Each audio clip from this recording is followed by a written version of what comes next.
It's a good question. Do you really want to live forever, but to be forever young?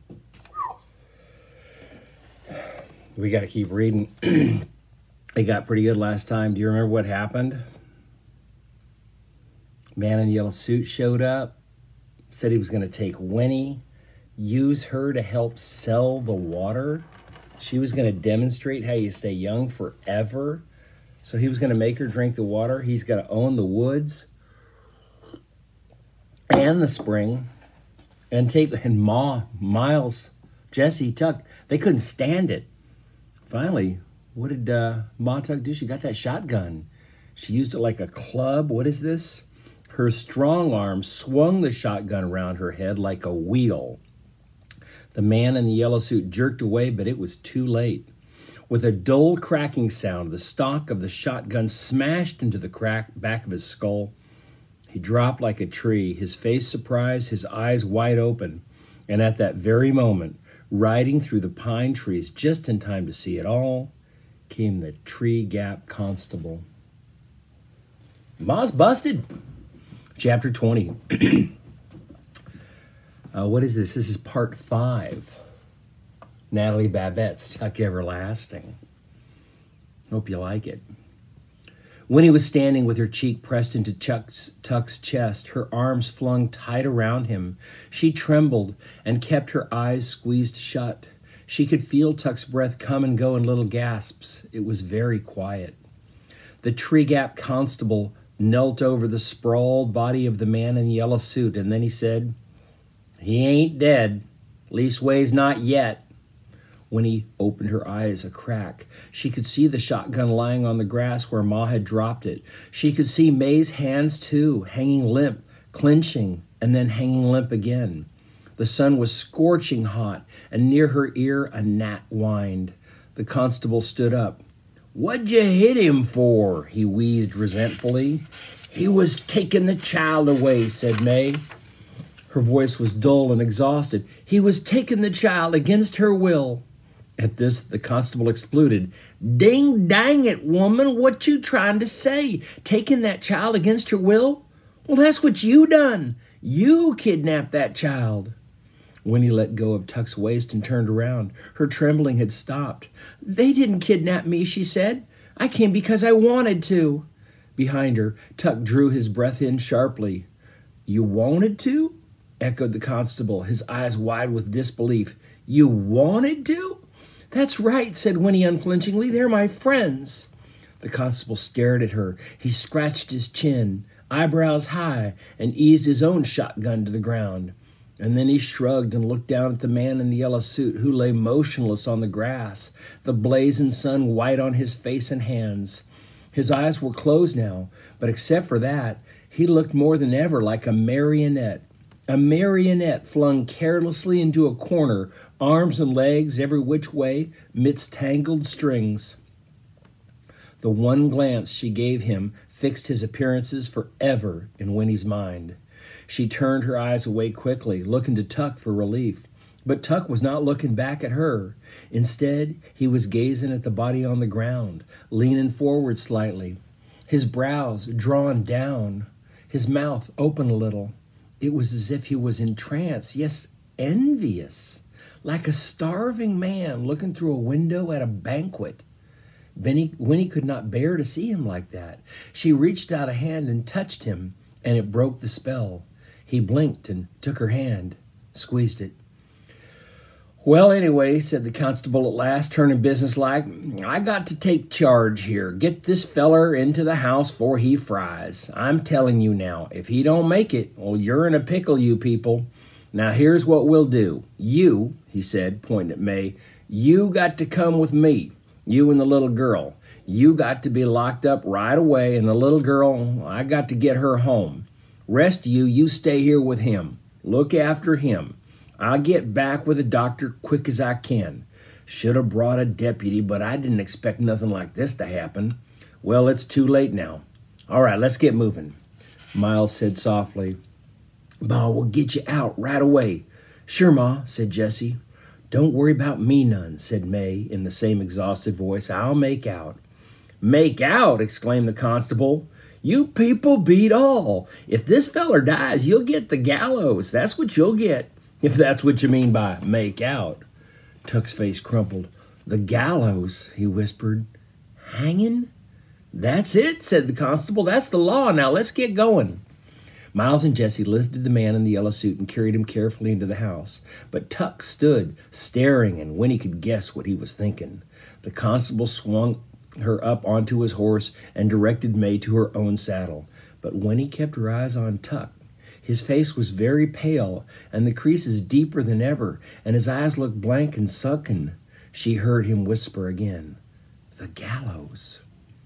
And then Winnie said something she had never said before, but the words were words she had sometimes heard and often longed to hear.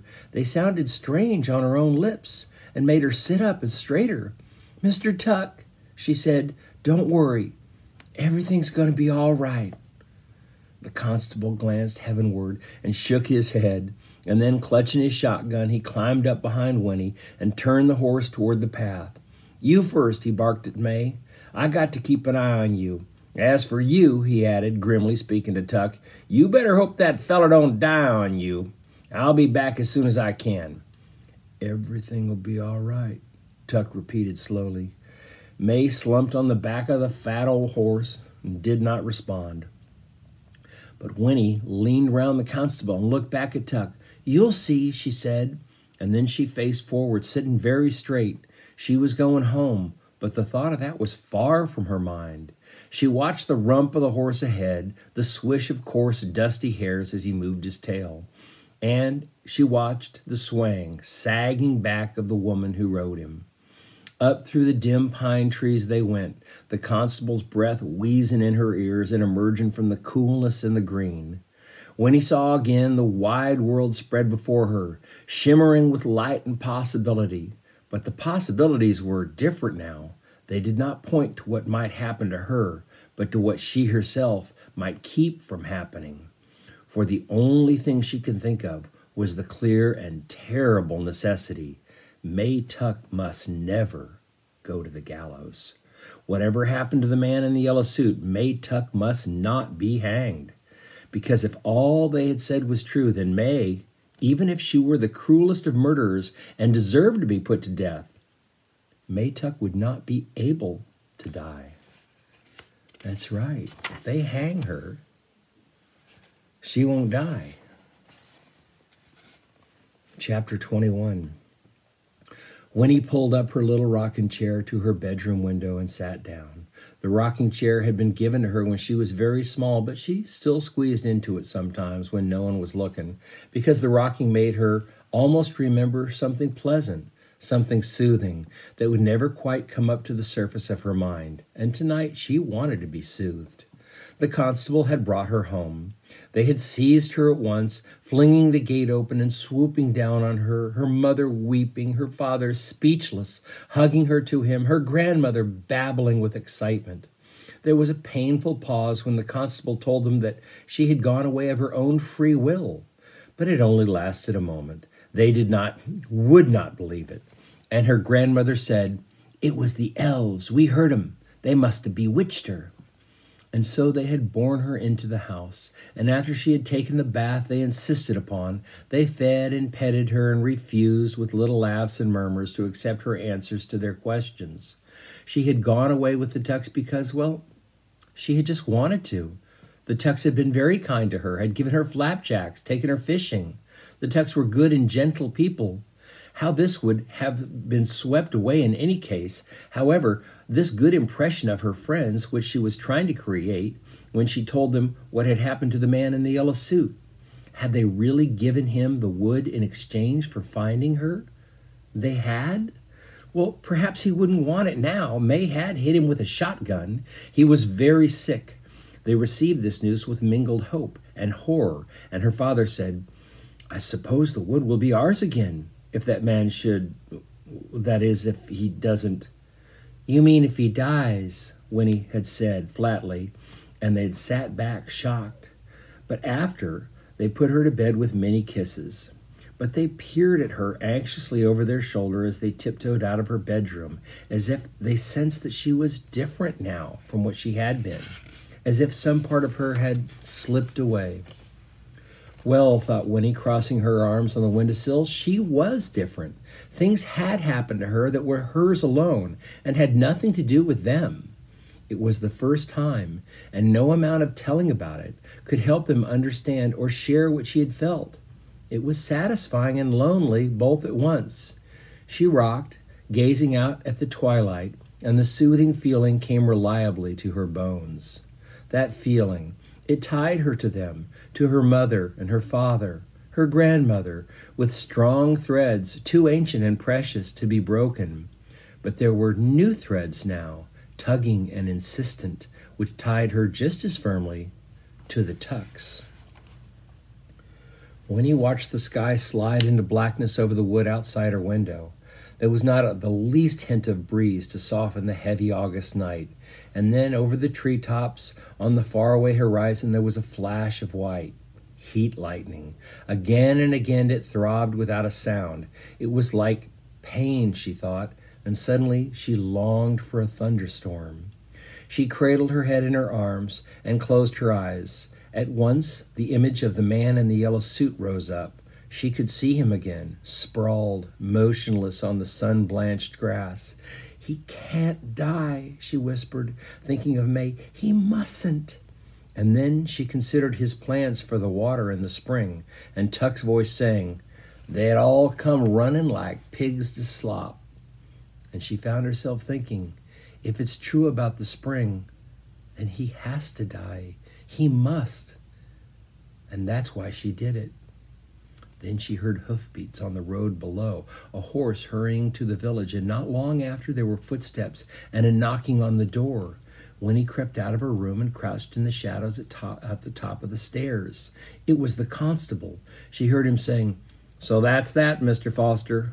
We can't press no kidnapping charges since your little girl claimed there weren't no kidnapping. But it don't matter now anyway. Doc just got back a few minutes ago. That feller, one you sold your land to, he's dead." There was a pause and a murmur of other voices, and then a match striking and the acid smell of a fresh cigar smoke. "Yep, she got him a good one, all right. He never even come to. So it's an open and shut case since I seen her do it. Eyewitness, no question about it. They'll hang her for sure." Winnie went back into her room and climbed into bed. She lay in the dark, propped up on the pillows, and stared at the lighter square of her window, at the heat lightning throbbing. It was like pain, she thought again, a dull pain on the fringes of the sky. May had killed the man in the yellow suit, and she had meant to kill him. Winnie had killed a wasp once in fear and anger, just in time to spare herself a stinging. She had slammed at the wasp with a heavy book and killed it, and then, seeing its body broken, the thin wings stilled, and she had wished it were alive again. She had wept for that wasp. Was May weeping now for the man in the yellow suit? In spite of her wish to spare the world, did she wish he were alive again?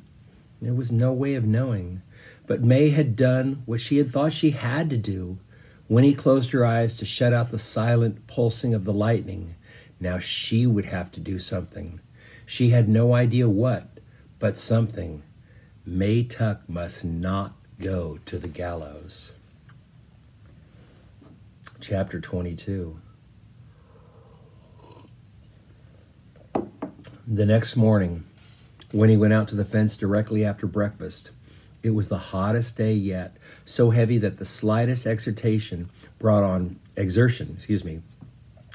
a flood of perspiration and an exhaustion in the joints. 2 days before, they would have insisted she stay indoors, but now, this morning, they were careful with her, a little gingerly, as if she were an egg. She had said, "I'm going outside now," and they all said, "All right, but come in if it gets too hot, won't you, dear?" And she had answered, "Yes." The earth, where it was worn bald under the gate, was crackled and hard as a rock, a lifeless tan color, and the road was an aisle of brilliant velvet dust. Winnie leaned against the fence, her hand gripping the warm metal of the bars, and thought about May behind another set of bars in the jailhouse.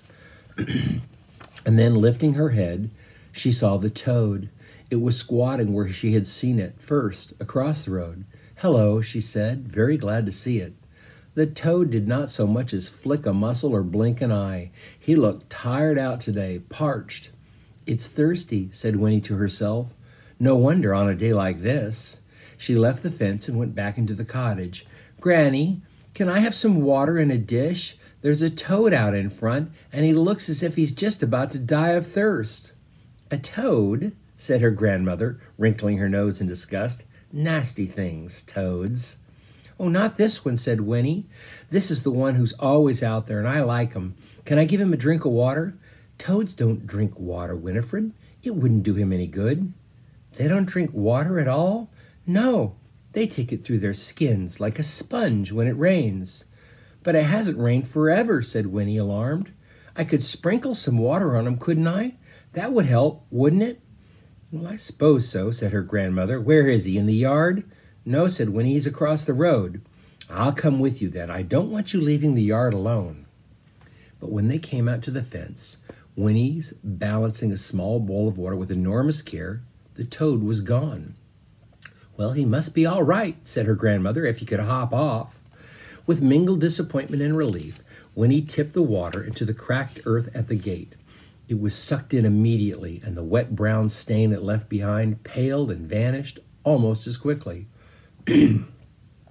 "I never saw such heat in all my life," said Winnie's grandmother, dabbing uselessly at her neck with a handkerchief. "Don't stay out here much longer." "I won't," said Winnie, and was left alone once more. She sat down on the grass and sighed. May. What could she do to set May free? She closed her eyes against the glaring light and watched, a little dizzily, as brilliant patterns of red and orange danced inside her eyelids. And then, miraculously, Jessie was there, crouching just on the other side of the fence. "Winnie," he hissed, "you sleepin'?" "Oh, Jessie!" Her eyes flew open, and she reached through the fence to grasp his hands. "I'm so glad to see you. What can we do? We've got to get her out." "Miles has got a plan, but I don't see how it can work," said Jessie, speaking quickly, his voice almost a whisper.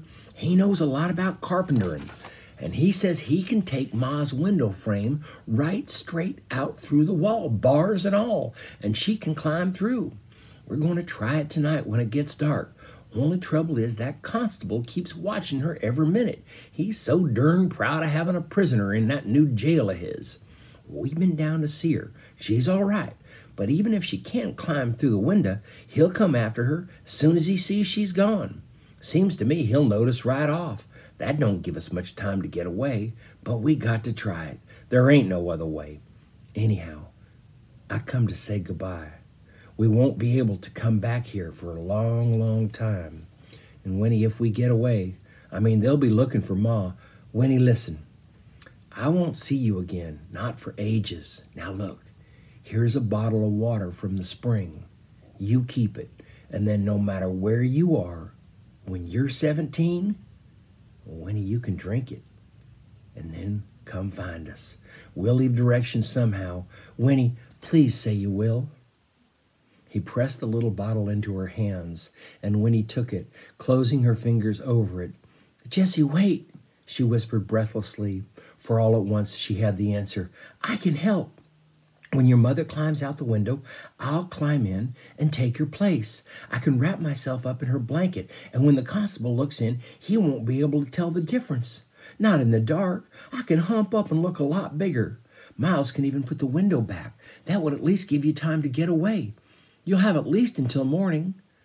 Jessie squinted at her, and then he said, "Yep, you know, it might work. It just might make the difference. But I don't know what Paul's going to want you. Paul's not going to want you taking any risks. They'll say you were after. What'll they say after when they find out?"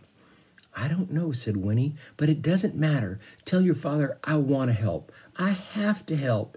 If it wasn't for me, there wouldn't have been any trouble in the first place. Tell him I have to go." "Well, all right. Can you get out after dark?" "Yes," said Winnie. "Then at midnight, Winnie. I'll be waiting for you right here at midnight." "Winifred?" an anxious voice called from the cottage. "Who are you talking to?" Winnie stood up and turned to answer. "It's just a boy, Granny. I'll be in a minute." When she turned around again, Jessie was gone. Winnie clutched the little bottle in her hands and tried to control the rising excitement that made her breath catch. At midnight, she would make a difference in the world. Chapter 23. It was the longest day, mindlessly hot, unspeakably hot, too hot to even move or think. The countryside, the village of Treecap, the wood, all lay defeated. Nothing stirred. The sun was a ponderous circle without edges, a roar without a sound, a blazing glare so thorough and remorseless that even in the Fosters' parlor with the curtains drawn, it seemed an actual presence. You could not shut it out. Winnie's mother and grandmother sat plaintive all afternoon in the parlor, fanning themselves and sipping lemonade, their hair unsettled and their knees loose. It was totally unlike them, this lapse from geniality, and it made them seem much more interesting. But Winnie didn't stay with them. Instead, she took her own brimming glass into her room and sat in her little rocker by the window. Once she had hidden Jessie's bottle in the bureau drawer, there was nothing to do but wait. What's in the bottle in the drawer? The water from the spring. Is she going to drink it? Forever young. God, that's got a nice ring to it, doesn't it? In the hall outside her room, the grandfather's clock ticked deliberately, unimpressed with anyone's impatience, and Winnie found herself rocking to its rhythm. Forward, back, tick, tock, tick, tock. She tried to read, but it was so quiet she could not concentrate, and so she was glad when at last it was time for supper. It was something to do, though none of them could manage more than a nibble. But later, when Winnie went out again to the fence, she saw that the sky was changing. It was not so much clouding up as thickening, somehow from every direction at once, the blank blue gone to haze. And then, as the sun sank reluctantly behind the treetops, the gaze hardened to a brilliant brownish yellow. In the wood, the leaves turned, underside up, giving the trees a silvery cast. The air was notably heavier. It pressed on Winnie's chest and made her breathing difficult. She turned and went back to the cottage. "It's going to rain, I think," she told the prostrate group in the parlor, and the news received with little moans of gratitude. Everyone went to bed early, closing windows firmly on their way, for outside, though it was almost dark, shreds of the hard brown yellow light lingered on, the rims of things, and there was a wind beginning, small gusts that rattled the fence gate and set the trees to rustling. The smell of rain hung sweet in the air. "What a week this has been," said Winnie's grandmother. "Well, thank the Lord it's almost over." And Winnie thought to herself, yes, it's almost over. There were 3 hours to wait before midnight and nothing whatever to do. Winnie wandered restlessly about her room, sat in her rocker, lay on her bed, and counted the ticks of the hall clock. Beneath her excitement, she was thick with guilt. For the second time in 3 short days, though they seemed many more than that, she was about to do something which she knew would be forbidden. She didn't have to ask. Winnie had her own strong sense of rightness. She knew that she could always say afterward, "Well, you never told me not to." But how silly that would be. Of course it would never occur to them to include such a thing on their list of don'ts. She could hear them saying it and almost smiled. "Now we remember, Winifred, don't bite your fingernails and don't interrupt when someone else is speaking and don't go down to the jailhouse at midnight and change places with prisoners." Still, it wasn't really funny. What would happen in the morning when the constable found her in the cell and had to bring her home for a second time? What would they say? Would they ever trust her again? Winnie squirmed, sitting in the rocker, and swallowed uncomfortably. Well, she'd have to make them understand somehow without explaining. I guess you can't tell them that Ma can't be hung, because then they have to know about the water, and that's a secret. And this girl's got problems. The hall clock chimed 11. Outside, the wind had stopped. Everything, it seemed, was waiting. Winnie lay down and closed her eyes. Thinking of Tuck and May, of Miles and Jessie, her heart softened. They needed her. to take care of them, for in a funny sort of way they had struck her at the first that they were helpless, or too trusting. Well, something like that. Anyway, they needed her. She would not disappoint them. May would go free. No one would have to find out. Winnie would not have to find out that May could not. But Winnie blocked the picture in her mind, the horror that would prove the secret. Instead, she turned her thoughts to Jessie. When she was 17, would she? If it was true, would she? And if she did, would she be sorry afterwards? Tuck had said, it's something you don't find out how you feel until afterwards. But no, it wasn't true. She knew that now here in her own bedroom. They were probably crazy after all. But she loved them anyway. They needed her. And thinking this, Winnie fell asleep. She woke up with a jerk some time later and sat up, alarmed. The clock was ticking steadily. The darkness was complete. Outside, the night seemed poised on tiptoe, waiting, holding its breath for the storm. Winnie stole out to the hall and frowned at the clock face in the shadows. And at last she could make it out, for the black Roman numerals were just barely visible against their white ground. And the brass hands glowed faintly. As she peered at them, the long hand snapped forward one more notch with a loud click. She had not missed the moment. It was 5 minutes to midnight. I guess we'll have to wait to find out what's going to happen. I think we can finish this book tomorrow. Is she going to get Ma Tuck out? Is she going to drink the water? See you tomorrow, my friends.